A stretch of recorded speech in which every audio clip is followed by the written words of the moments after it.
1999-കളിൽ കേരളത്തിലെ ക്യാമ്പസുകളെ ഇളക്കിമറിച്ച ഒരു ചിത്രം തന്നെയായിരുന്നു നിറം എന്ന് പറയുന്നത്. കുഞ്ചാക്കോ ബോബനും ശാലിനിയും ഒന്നിച്ച് അഭിനയിച്ച ഒരു ക്യാമ്പസ് ചിത്രം. അതുകൊണ്ടുതന്നെ ഇതിന് ആരാധകരും അന്ന് ഒരുപാടായിരുന്നു. ഈ ചിത്രത്തിൽ ആളുകളെ ഞെട്ടിച്ച, അല്ലെങ്കിൽ ഇന്നും ആളുകൾക്ക് ഹരമായി നിൽക്കുന്ന ഒരു പാട്ടുണ്ടായിരുന്നു. പ്രായം തമ്മിൽ മോഹം നൽകി എന്നുള്ള പാട്ട്. അന്നത്തെ കാലത്തും ഇന്നും ചെറുപ്പക്കാർക്കിടയിൽ ഹരമായി മാറിയ ഈ ഗാനത്തിലൂടെയാണ് ബോബൻ ആലിമൂടൻ എന്ന നടൻ സിനിമാ രംഗത്തേക്ക് കടന്നു വരുന്നത്. അന്ന് ഈ പാട്ട് പാടിയ ഗായകനും അതുപോലെ തന്നെ ബോബൻ ആലിമൂടനും പിന്നീട് പ്രശസ്തരായി മാറിയിരുന്നു. എന്നാൽ സിനിമയേക്കാൾ കൂടുതലായി ബോബൻ ആലിമൂടന് ഏറ്റവും കൂടുതൽ ശ്രദ്ധ നേടിക്കൊടുത്തത് മിനി സ്ക്രീൻ തന്നെയായിരുന്നു.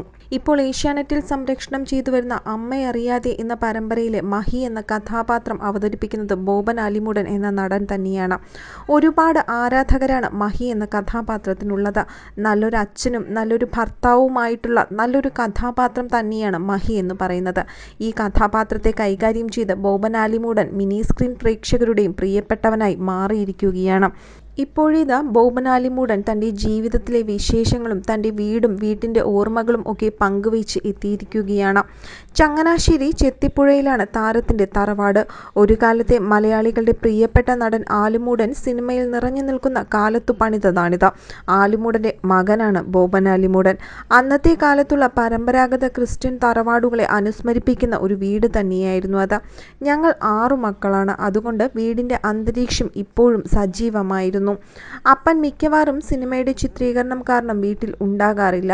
അമ്മയായിരുന്നു വീടിന്റെ കാര്യങ്ങൾ നോക്കി നടത്തിയിരുന്നതെന്നും താരം വ്യക്തമാക്കുന്നു. വീടിന് സമീപം ഒരു പഴയ പാറമടയും കുളവുമുണ്ട്.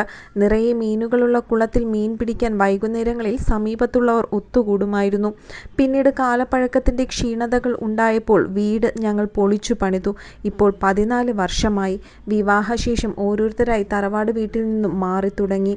അപ്പൻ അഭിനയിച്ചിരുന്ന ശാന്തിനിലയം എന്ന സിനിമയിൽ ഒരു ചെറിയ കഥാപാത്രം ചെയ്യേണ്ടിയിരുന്ന നടനെന്ന് വന്നിരുന്നില്ല. സംവിധായകൻ അപ്പനോട് ചോദിച്ചു പരിചയമുള്ള ആരെങ്കിലും ഉണ്ടോ എന്ന്. അങ്ങനെ യാദൃശ്ചികമായി ഞാൻ ആ റോളിലേക്ക് എത്തുകയായിരുന്നു. പക്ഷെ ആ ചിത്രം പാതിവഴിയിൽ മുടങ്ങിപ്പോയി. സഹപ്രവർത്തകരുമായി അടുത്ത സ്നേഹബന്ധം അദ്ദേഹം സൂക്ഷിച്ചിരുന്നു. അദ്വൈതം എന്ന സിനിമയുടെ സെറ്റിൽ വച്ചായിരുന്നു അപ്പൻ്റെ അകാല വിയോഗം സംഭവിക്കുന്നത്. മോഹൻലാലിൻ്റെ മടിയിൽ കിടന്നാണ് എൻ്റെ അച്ഛൻ മരിക്കുന്നത്. അപ്പൻ്റെ ശവസംസ്കാരത്തിന് അന്ന് മലയാള സിനിമയിലെ താരങ്ങൾ എല്ലാ പേരും ചെത്തിപ്പുഴയിലുള്ള പഴയ തറവാട്ടിൽ എത്തിയിരുന്നു.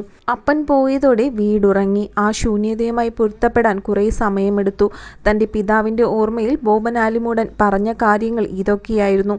പിന്നീട് 1995-ൽ റോസസ് ഇൻ ഡിസംബർ എന്ന സീരിയലിലൂടെയാണ് ബോബൻ മിനി സ്ക്രീനിലേക്ക് എത്തുന്നത്. സീരിയലുകൾ കണ്ട് കമൽ സാറാണ് നിറത്തിലേക്ക് ക്ഷണിക്കുന്നത്. പ്രകാശ് മാത്യു എന്ന ഗായകന്റെ കഥാപാത്രം. അതിലെ ഗാനം ഹിറ്റായതോടുകൂടി കൂടുതൽ സിനിമകൾ ലഭിച്ചു. പിന്നീട് മിനി സ്ക്രീനിലേക്ക് വീണ്ടും ചുവട് മാറ്റി. ഇപ്പോഴും സീരിയലുകളും സിനിമകളുമായി ബോബൻ ആലിമൂടൻ തിരക്കിൽ തന്നെയാണ്. വിവാഹശേഷം മലയാളികളുടെ പ്രിയപ്പെട്ട താരം കൊച്ചിയിലേക്ക് താമസം മാറ്റിയിരുന്നു. ഇപ്പോഴും കൊച്ചിയിൽ ഒരു വാടക ഫ്ലാറ്റിലാണ് താമസം.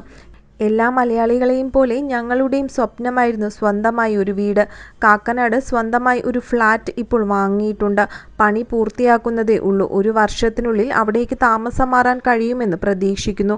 വീടെന്നാൽ കട്ടകൾ കൊണ്ട് കെട്ടിയ ഒരു നിർമ്മിതിയേക്കാൾ ഓർമ്മകളുടെ കൂടാരമായി കാണാനാണ് എനിക്കിഷ്ടം.